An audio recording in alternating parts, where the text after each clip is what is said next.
You have the wavelength of light, light from the sun, light from light bulbs in your house. The wavelength of light actually sends a signal, a frequency to the optic nerve, which sends a signal to this nucleus called the suprachiasmatic nucleus, which signals the sympathetic nervous system, which signals the pineal gland. You start making serotonin, and that's kind of gets you up, gets your brainwave going. You're moving to beta. You're kind of alert, and then at night, the absence of light or the inhibition of light slows brainwaves down, and the brain chemistry starts responding to a change. And the pineal gland takes serotonin and goes through just a real simple process and makes melatonin. And so the function of the way we live in this three-dimensional environment with visible light creates a rhythm called the circadian rhythm. So we're up during the day and we sleep during the night, we dream, we repair, all that stuff. And so when you begin to activate these latent systems, Luke, when energy begins to interact with those latent systems, and the pineal gland has those little tiny calcite crystals, and they're rhombohedron in shape, and they're stacked up on top of each other. And they're in our pineal glands. Everybody has them in there. And when we do that breath, and we hold our breath, and we begin to contract and pump and pull those intrinsic muscles in, it's the activation of those crystals, because the mechanical stress that we're putting against it as we hold our breath and pump begins to produce what's called a piezoelectric effect. Now mechanical stress is turning into an electrical charge. Now it's electrically activated, so energy is going to move that direction.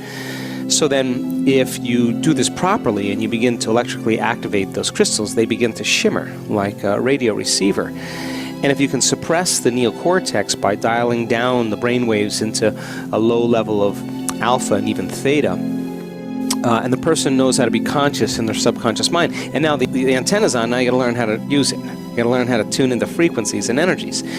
And so how much time do we put our attention on matter in a waking day, and how much of our attention we put on energy? Very little attention on energy. So this is an opportunity for people to begin to learn how to use the dial and begin to tune into frequency. So when their brain is in theta, they're very suggestible to information, but that information is not coming from their three-dimensional world. The information is coming from a frequency, because frequency carries information. So the pineal gland now is electrically activated. It's tuning in when someone locks into it while something cool happens. All of a sudden now, it transduces that frequency like a TV antenna into pictures. So all of a sudden now your brain goes lucid, and you start having profound imagery. Now, when you use plant medicines, the derivatives from the plant medicine fit in the same receptor sites of serotonin and melatonin. Kind of those serotonin receptors begin to become fooled a little bit, or at least altered. In this case now, when all of a sudden melatonin is present because the person has their eyes closed and they're in a meditation, and they're there and they're deep into it, all of a sudden now, when the pineal gland begins to interact with a frequency that's faster than the speed of light, quantum, right? Equals mc squared. Wow. Anything that travels at the speed of light material is going to turn into energy. So now you're using the radio receiver to process a different frequency. Well, frequency carries information, so now melatonin is no longer melatonin. The pineal gland is receiving information, not from our senses, our neocortex is dialed way down, but from the field. And now all of a sudden, when it's transduced into profound imagery, what is the physics of that connects us to our biology?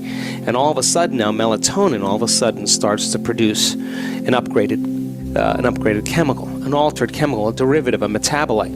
And so it produces two of the most powerful antioxidants known to man: anti-cancer, anti-aging, anti-heart disease, anti-stroke, anti-neurodegenerative, anti-inflammatory, antimicrobial.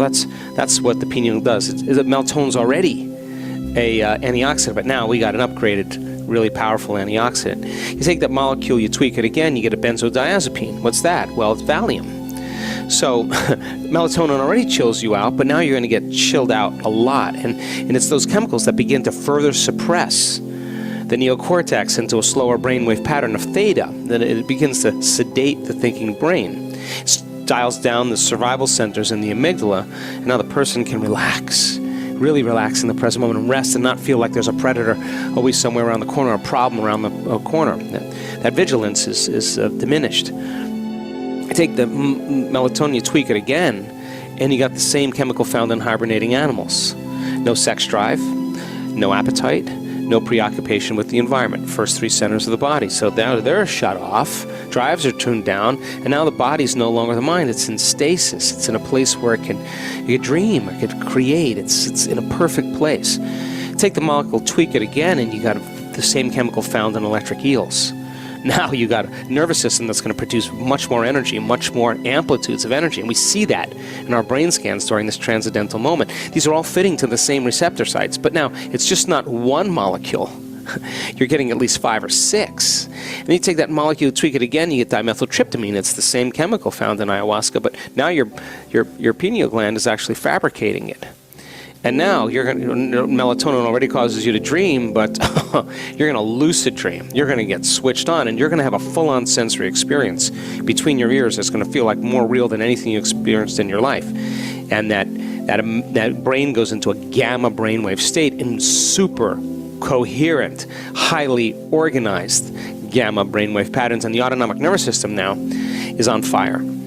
And it's processing, and the autonomic nervous system is controlling, coordinating all those systems. It's keeping blood flow going, and vasodilation, and gene expression, and hormones, and enzymes, and digestion, and all those things happening, the automatic system. Now it's processing a more coherent, rhythmic, very fast frequency that's sending a very coherent message to all the cells and tissues and organs of the body. And the person's feeling something that's physical, and yet it's not. It's not an emotion, it's electromagnetism and energy. And it's that kind of energy that causes them to have an upgrade either in the way they think or an upgrade in the way they feel, because the experience rewires the circuitry in the brain, and experience produces a new signal to the body, but the signal is not chemical, it's electrical. And now the person is more coherent, their biology is more organized, and so now they evolved. And so when they open their eyes and they return back to life, they're going to have a broader spectrum of reality, because their brain is now wired to perceive what has always existed. But they didn't have the circuits to perceive it until that. And it's kind of interesting, because all those fractal patterns are just information. Trees, everything we're seeing is information, but that's all sensory information material. Now an area awakens, and now you're seeing information, but it's not going to be physical. It's very organized information, because that's coming from the 0-point field. And it's those patterns that actually make up all nature, all consciousness. Everything is fractal.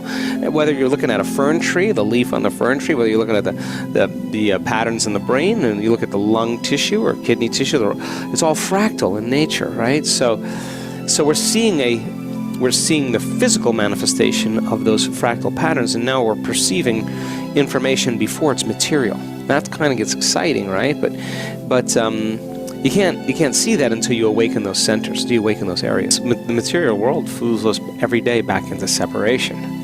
You gotta stay really aware that you're not separate. And when you get really good at that, then your thoughts can really actually have effects, more profound effects, because those thoughts are really connecting you to everything. I mean, that's the cool part about it. So we want people to not pray in this work to have their prayers answered. We want them to get up as if their prayers are already answered. And it's that kind of energy that really begins to drop a big stone in the quantum.